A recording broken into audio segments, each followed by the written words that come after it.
Selamat datang kembali di pembahasan mendalam kita. Hari ini kita fokus ke bab 2 dari buku Good Strategy, Bad Strategy, karya Rumelt. Oke. Judulnya Menemukan Kekuatan. Nah, sumber kita jelas ya bab ini. Misinya kita mau coba bongkar ide utamanya. Siap. Jadi idenya itu strategi hebat seringkali bukan soal mengerahkan kekuatan yang udah jelas kelihatan gitu. Bukan yang udah ada aja ya. Bukan, tapi justru tentang menemukan kekuatan itu. Lewat cara pandang baru, atau mungkin ya nggak terduga lah. Kita akan gali nih, gimana perubahan perspektif ini bisa jadi kunci keunggulan. Menarik, menarik. Anda mungkin langsung ingat ya, kisah Daud lawan Goliat. Iya. Klasik itu. Kalau dilihat sekilas kan kekuatannya jelas di Goliat ya. Iya. Tapi justru di situ serunya, ada kekuatan tersembunyi yang bisa membalikan keadaan. Mari kita bedah bareng. Boleh. Ceritanya kita semua udah familiar lah ya. Goliat, raksasa perkasa, perlengkapan perangnya lengkap banget. Iya, armor, tombak gede. Nah, Daud cuma gembala muda, nggak ada reputasi militer sama sekali. Kalau dilihat sekilas, hitung-hitungan kekuatan sama kelemahannya kayaknya simpel banget ya. Betul. Di atas kertas emang gitu. Tapi, disinilah pelajaran strategisnya mulai kelihatan. Kekuatan Goliat kan jelas. Ukuran, jangkauan, armor. Ya, Tapi Daud itu punya kekuatan yang ditemukan. Bukan dimiliki secara biasa gitu. maksudnya gimana tuh ditemukan? Pengalamannya pakai umban atau ketapel itu ya. Itu bukan sekedar mainan buat dia. Itu senjata presisi jarak jauh. Jadi skill khusus ya? Betul. Terus dia lincah. Beda sama Goliat yang mungkin agak lamban karena armornya. Dan yang paling penting, Daud itu jeli. Dia lihat celah. Celah. Di mana? Kelemahan Goliat yang karsembunyi. Dahinya itu loh, nggak terlindungi.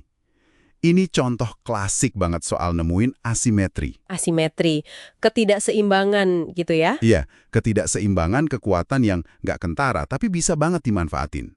Goliat kuat kalau duel jarak dekat, tapi dia rentan sama serangan presisi dari jauh. Wah, jadi bukan cuma soal Daud lebih berani ya, tapi dia ngelihat medan perangnya itu beda banget. Tepat.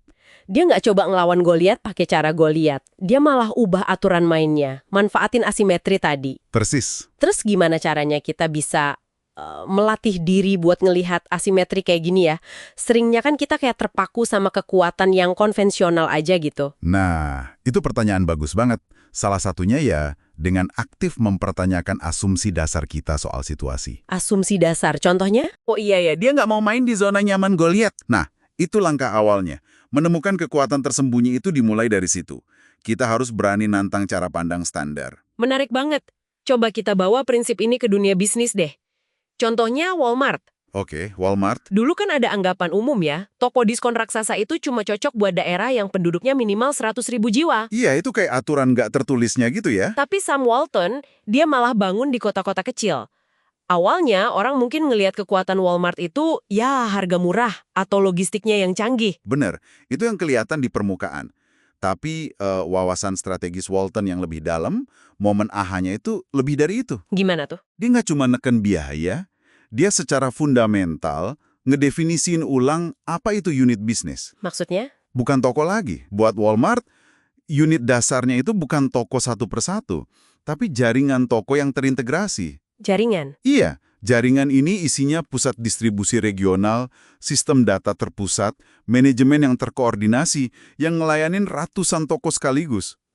Jadi geser ya fokusnya ya.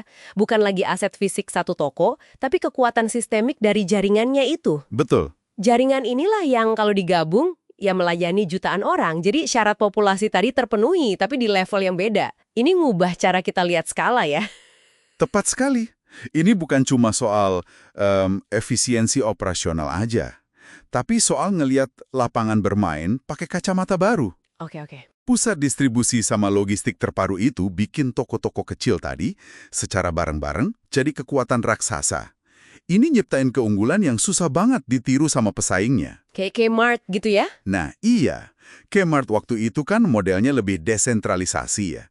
Tiap toko punya otonomi sendiri, tapi ya itu, kehilangan kekuatan sinergi jaringan. Kenapa ya Kmart nggak ngelihat ini? Apa mereka terlalu fokus ke metrik per toko aja? Terjebak cara pandang lama soal retail? Bisa jadi begitu. Mirip kayak Goliat yang ngeremehin umban Daud tadi ya? Sangat mungkin mereka lihat Walmart itu cuma kayak kumpulan toko kecil di lokasi yang nggak strategis, bukan sebagai sistem terintegrasi yang efisien banget. Jadi mereka gagal nemuin sumber kekuatan Walmart yang sebenarnya. Betul, karena terikat sama paradigma lama. Kekuatan itu kan lahir dari cara berpikir Walton yang, mendobrak asumsi dasar industri retail saat itu. Jadi, dua cerita ini, Daud sama Walmart, keduanya nunjukin inti dari bab 2 ini. Apa tuh intinya? Keunggulan strategi sejati itu seringnya muncul dari sebuah wawasan baru, insight gitu ya. Insight, oke. Wawasan ini ngungkap adanya asimetri, ketidakseimbangan, atau potensi tersembunyi yang bisa dimanfaatin. Jadi, bukan soal pakai palu yang lebih gede aja, Tapi, tapi soal nemuin tuas yang pas di tempat yang nggak kepikiran. Seringnya yaitu dengan nantang kebijaksanaan konvensional.